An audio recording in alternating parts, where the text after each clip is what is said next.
Hello guys, I am Rohit and you are watching my channel way to enrichment the best way to enrich yourself. आज हम अपनी इस video में discuss करेंगे modern Indian history का most important sub topic next major head आपका the rise of autonomous states in India. इससे पहले वाली वीडियो में हमने डिस्कस किया था the downfall of Mughal empire. जिन्होंने वो वीडियो नहीं देखी है, लिंक डिस्क्रिप्शन में है, आप देख सकते हैं।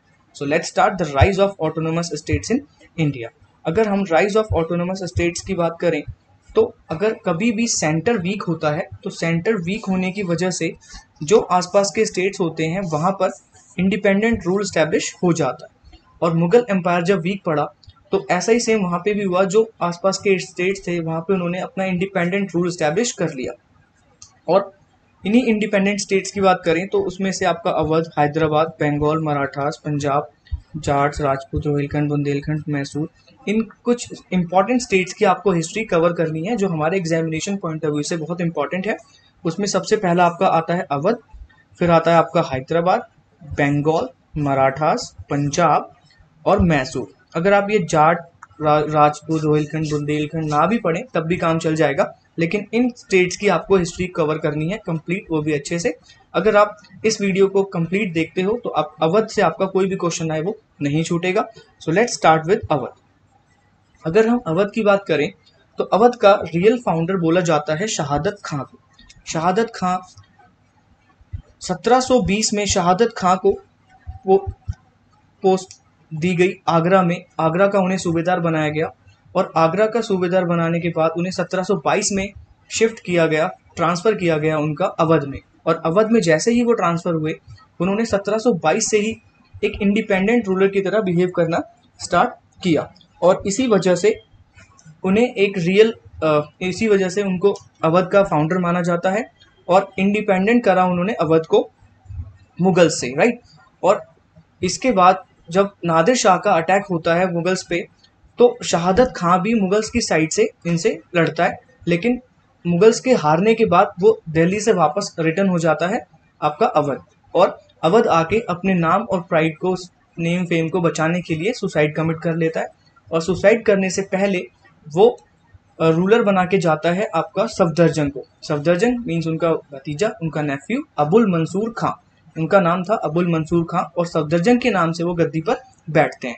और जब वो सफदरजंग के नाम से गद्दी पर बैठते हैं तो उस टाइम पे आपके मुगल एम्परर जो थे मोहम्मद शाह आपका उन्हें सूबेदार अपॉइंट कर देते हैं कि हाँ भाई आप ही सूबेदार हो, हम आपको अपॉइंट करते हैं।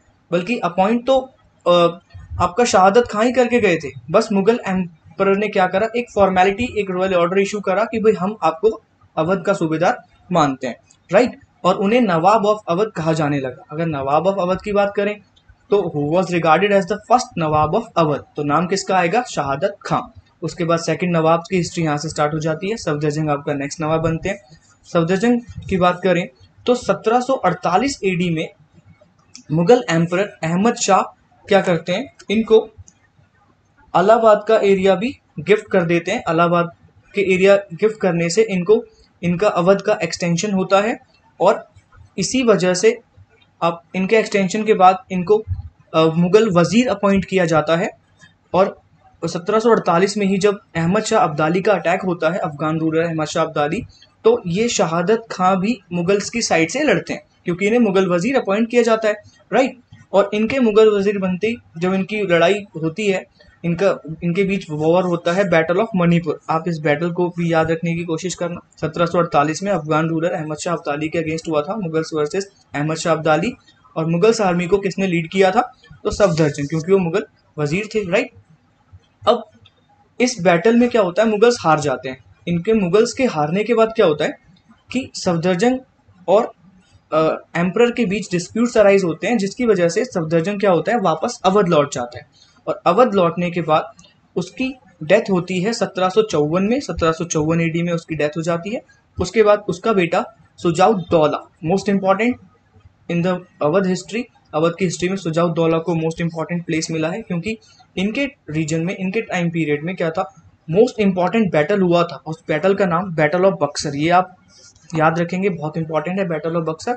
यहीं से ब्रिटिशर्स ने एक तरीके से अपना मतलब जीतने का एक अभियान स्टार्ट किया था इंडिया में।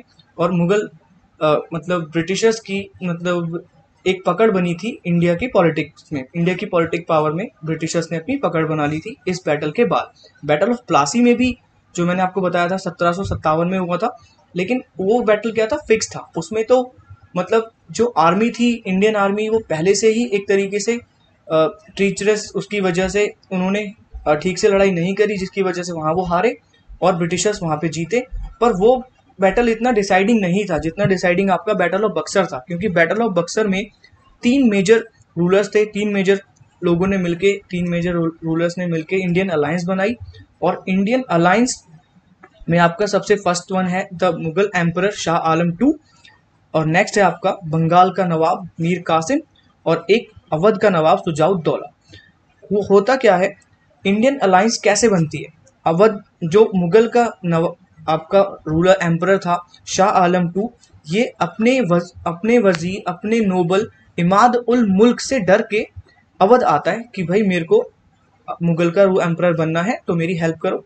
तो सुजाउद्दौला क्या करते हैं, लखनऊ में इसको पैट्रनाइज करते हैं। ऐसे ही आपका बंगाल के रूलर, जो बंगाल के नवाब है मीर कासिम, ये भी ब्रिटिशर से भाग के अवध आते हैं और ये कहते हैं मुझे बंगाल का नवाब बनना है। तो सुजाउद्दौला इनको भी सपोर्ट करते हैं, इनको भी पैट्रोनाइज करते हैं, और ये तीनों मिलकर बनाते हैं इंडियन अलायंस। तीनों मिलकर बनाते हैं इंडियन अलायंस। और इंडियन अलायंस का बैटल, इंडियन अलायंस का वॉर होता है किसके साथ? ब्रिटिशर्स के साथ। और उस फेमस बैटल का नाम है बैटल ऑफ बक्सर। बहुत इंपॉर्टेंट है, 22 अक्टूबर 1764, इसकी डेट भी आप याद रखना, काफी इंपॉर्टेंट है। ओके, इस बैटल में क्या होता है, इंडियन अलायंस हार जाती है। जब इंडियन अलायंस इस बैटल में हारती है तो ब्रिटिशर्स क्या करते हैं, इन तीनों के साथ सेपरेट ट्रीटी करते हैं। सबसे पहले ये शाह आलम टू से पूछते हैं कि भाई आप इस अलायंस में क्यों शामिल थे? तो ये बोलते हैं कि भाई मुझे तो मुगल एम्परर बनना था इसलिए। तो वो कहते हैं मैं आपको मुगल एम्परर बनाऊंगा, मतलब ब्रिटिशर्स। तो ये ब्रिटिशर्स के पैटर्न में चले जाते हैं और फिर ये सुजाउद्दौला के साथ एक सेपरेट ट्रीटी करते हैं। सुजाउद्दौला के साथ जो इनकी ट्रीटी होती है वो बहुत इंपॉर्टेंट है, ट्रीटी ऑफ इलाहाबाद। कई बार एग्जाम में आया है कि ट्रीटी ऑफ इलाहाबाद किसके बीच साइन हुई थी, तो आप ये याद रखना कि ब्रिटिशर्स एंड सुजाउद्दौला के बीच ट्रीटी ऑफ इलाहाबाद साइन हुई थी। और इसी ट्रीटी के अकॉर्डिंग जो अवध था एक ब्रिटिशर्स का बफर स्टेट बना। फर्स्ट बफर स्टेट बनने वाला जो ब्रिटिशर्स का था वो कौन सा था? अवध। बहुत बार एग्जाम में आया है ये क्वेश्चन, काफी इंपॉर्टेंट है, ये पॉइंट आप याद रखने की पूरी कोशिश करना कि which state was become the first buffer state of Britishers. तो आप क्या लिखोगे? अवध।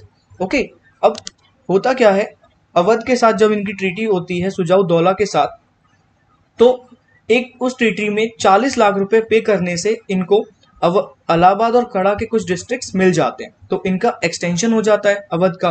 और 1775 एडी में सुजाउद्दौला की डेथ हो जाती है। सुजाउद्दौला की डेथ के बाद नेक्स्ट आपका अवध का जो रूलर बनता है, अवध का रूलर असफुद्दौला। असफुद्दौला के टाइम पे कुछ ज़्यादा चेंजेस नहीं आए, लेकिन इनके टाइम पे जो मेजर चेंजेस हैं वो 2 हैं, उन्हें आप याद रखना।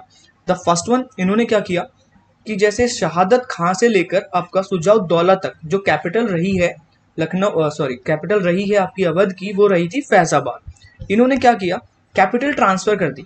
इन्होंने फैजाबाद की जगह कैपिटल बनाया लखनऊ को, राइट। और नेक्स्ट इन्होंने मेजर क्या काम किया, आपका अवध में ही एक इम्पॉर्टेंट बिल्डिंग कंस्ट्रक्ट करवाई जिसका नाम था इमामबाड़ा। इमामबाड़ा में क्या था, आपका जो मुस्लिम्स थे वो एक साथ इकट्ठे होकर वहाँ पे मुहर्रम फेस्टिवल सेलिब्रेट करते थे। और क्वेश्चन कई बार आया है एग्जाम में कि इमामबाड़ा किसने कंस्ट्रक्ट करवाया, कौन से अवध रूलर ने इमामबाड़ा की बिल्डिंग बनवाई? तो आप क्या नाम लिखोगे? असफुद्दौला। काफ़ी इंपॉर्टेंट है। इसके बाद असफुद्दौला के बाद नेक्स्ट जो रूलर बनते हैं अवध के, वो है वाजिद अली शाह। वाजिद अली शाह की बात करें तो ये अवध के लास्ट नवाब है।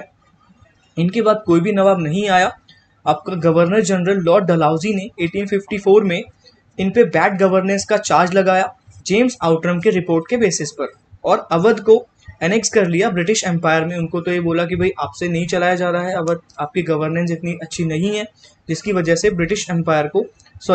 अवध को एनेक्स किया जाता है ब्रिटिश एम्पायर में। तो 1856 में यहाँ पे नवाब ऑफ अवध की हिस्ट्री खत्म हो जाती है। अगर आपको मेरी वीडियोस पसंद आ रही हैं, इंफॉर्मेटिव लग रही हैं, तो please like, share and subscribe my channel way to enrichment. the best way to enrich yourself. Keep supporting Way to Enrichment, the best way to enrich yourself. Thanks for watching. Till then, bye.